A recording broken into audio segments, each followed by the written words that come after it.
Andito po tayo ngayon sa palengke ng Saragosa na kung saan dito mabibili ang mga organic na mga tilapia, gurami, tsaka ewan ko anong tawag dito. Katulad nito, mas gusto daw nila ang ganitong mga organic na tilapia kasi nga hindi kumakain ng feeds. Ate, magkano po yung ganitong tilapia? 50 lang po yan. Oy, 50 pesos. Nako, ang dami na nito. Masarap siguro dito, paksiw. Pinangat, prito, yan, masarap. Ayun, paksiw, pinangat at prito. Ito may nakita akong kakaibang isda dito.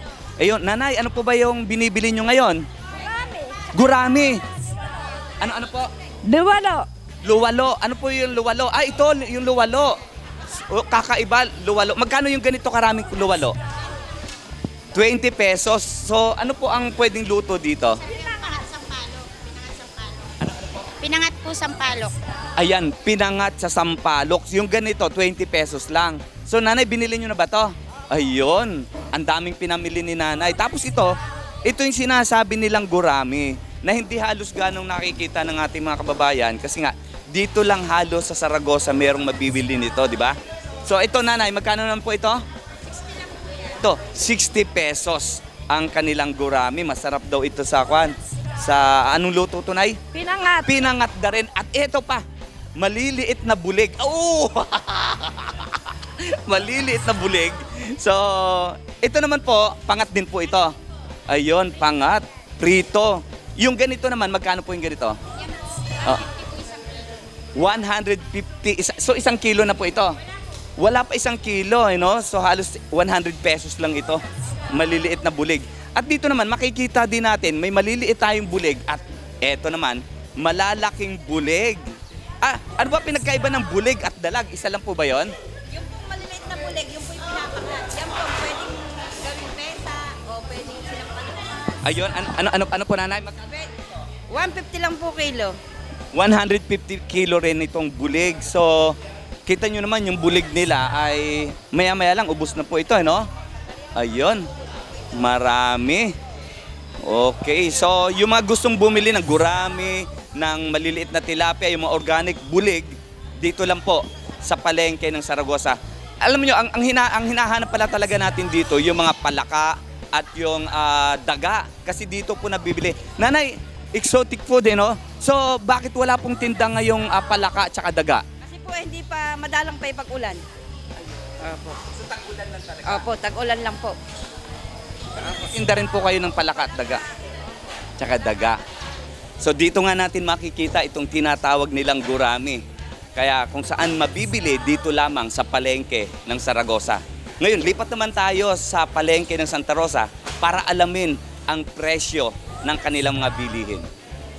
So, andito tayo ngayon sa palengke ng Santa Rosa para alamin natin yung presyo naman ng gulay. Kasi lalo na yung gulay Baguio, medyo mas mataas ang presyo ngayon. Nanay, good morning po. Eto, napakaganda naman ng tindera. Ano pa pangalan, nanay? Tesi Podes.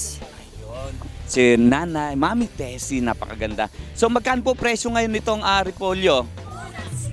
100 isang kilo ng repolyo. Tapos yung patola, ito masarap, tumana, no? Patola, 40. So, ito yung siling pang... Ito, yung pang sigang, medyo mahal, no? Magkano po ito? Bumaba po, magkano po presyo ng sili? O, yung ganito, itong kan? 5 piso, isang kilo nito, magkano po? 80, so isang kilo. Ang mahal ngayon, itong siling maanghang. Bumaba pa. 250 lang. Pero dati umabot po ito ng 600 hanggang 700 isang kilo. At ito, nakita ko yung sitaw. Nanay, magkano itong sitaw na ito? 25 pesos isang tali. Nako, marami-raming adobo na ito. Mas masarap. At ito pa ang kanilang sayote. Sayote po magkano? Ayan, maraming salamat po. Yan, ito. Halos mahirap maghanap ng ganitong kan. Ito masarap mushroom. Magkano po yung sa mushroom, mami? 40 pesos. Masarap dito yung crispy mushroom tsaka burger mushroom. Yan, dito lang mabibili kila Mami Tessie. Ayan. So dito naman tayo sa presyo ng isda. Ayan. Ate, magkano po yung bangos? Napakasarap nitong bangos na ito. Ang laki. Magkano po isang kilo? 240. Isang kilo na po ito. So 240. Ang masarap pa nila dito, ito kakaiba ito. Oh. Dahil nga tag-ulan ngayon sa ilog, ano tawag dito? Pehe. Magkano po isang kilo nito? Ano lang po? 260. 260. Ito masarap dito. Puro babae pagka ganon. Sa 260. Pero pagka may halong lalaki, Halo na po yan. halo 260. Ayan. At eto, dalagang bukid. Magkano po dalagang bukid? 240 lang po. 240. Tapos ito ay bisugo. Magkano po sa bisugo? 60 po. 260. So sa dalaga, kayo po ba ay dalaga rin? May asawa na po. May asawa. So ang kwan po dito ay dalaga lang. Ayan. At ang masarap pa dito, ang pusit. Magkano po ang pusit? 200 lang po. 200. Ano po pangalan nanay? Rosemary Linsangan. Si Ma'am Rosemary. At yan ang ating presyong palengke mula dito sa palengke ng Santa Rosa. Smile Supetran III para sa Balitang Unang Sigaw.